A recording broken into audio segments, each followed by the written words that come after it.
बढ़ाउछि सेतु नाळ थिला लोके जिबा आसिबा करिबा पई हैरान हेउथिले मात्र लोकमानक बारंबार दाबी परे सेतु हेला सिना समस्या बदइलानी एबे समस्या बढ़ाइछि सेतु। ढेंकानाल जिला गांदिया ब्लॉक सदर महकुमा ठारू मात्र 3 किलोमीटर दूर अवस्थित संदापसी ग्राम को जीवाकु हेले एकमात्र रास्ता जोटी सापुआ नाल को पारी होई जीवाकु पड़े। ग्रामवासी मानक दुकान सौदा ठारू आरंभ करी शिक्षा स्वास्थ्य अन्यान्य छोट ठारू बड़ विभिन्न कार्य ए सापुआ नाल को अतिक्रम करी जीवाकु पड़े। बारंबार दाबी परे एठारे सेतु निर्माण हेला सिना वर्षा दिन पूर्व शेष हो पारिलानी सेपरी ठिक्रे अप्रोच रोड होई नथिबारु सामान्य वर्षारे कादो होई अतडा खाई खसी पड़िलानी। छोट बड़ केतोटी दुर्घटना घटिला परे ए रास्ता रे स्कूल जाउथबा पिला भय कलेनी। शिक्षक अभिभावक भी चिंतारे एने वर्षा पानी आसले केतबळे जे अघटन न घटिबो के बा कहिबो तेनु आशा आशंका रे ग्रामवासी एठी सापुआझर पुराना साही और नुआ साही रु प्राय 20 रु 22 जन छात्र छात्री आम विद्यालय को पढ़ा को आसती दीर्घ 6 मास है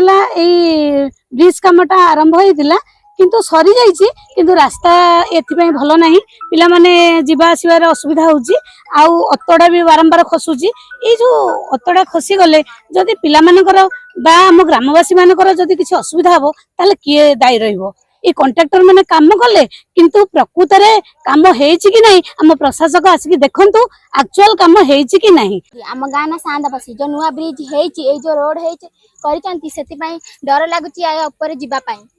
कोन असुविधा होछि कोन कादुआ होछि बहुत रोड छोट होछि डर लागुची जेमिति भासी जिबार संभावना भी अछि। गत जून 3 तारिख ढळईपुरठू वारिंगकोट ढळई पई रोड पड़ी पड़ी नष्ट हेलानी हेले एठी कहार देखा नाही तेणु वर्षा आसिबारु सेतुकु नै आशंका थिबा ग्रामवासी जंत्री को जोगाजोग करिथिले हेले जंत्री सहयोग करिवे कोन बरं कहिले बापांक कथा पुओ तो मानुनी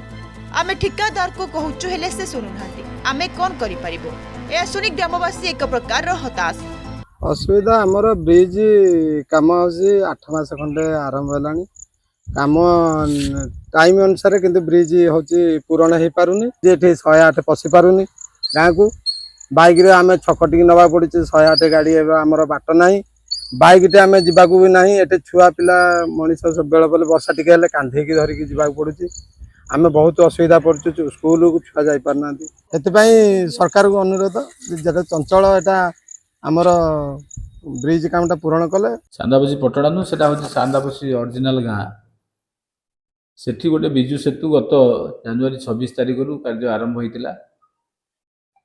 से काम तो जहाँ हेची से अलग कथा वर्तमान वर्षा ऋतु आसिला परे मध्य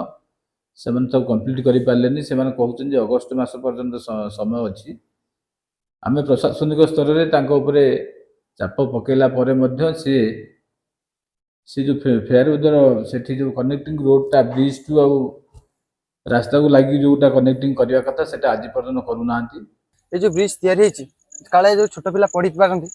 आम पिला भी जाऊे 2-3 जन साइकेल पढ़ी सरकार से जो पिला कहते काले जो ब्रिज टा आउ थे भुसुड़ी पड़े तो रास्ता केते दिन चलती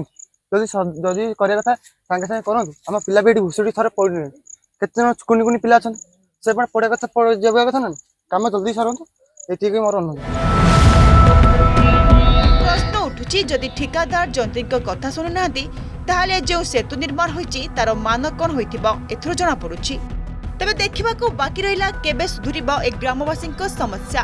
आउ से सुविधारे गमनागमन करूछंती ना अधा पंतरिया होई पड़ी ग्रामवासी समस्या बढ़ाउची सेतु। गंदियारू बादल महांती को रिपोर्ट अर्गस डिजिटल।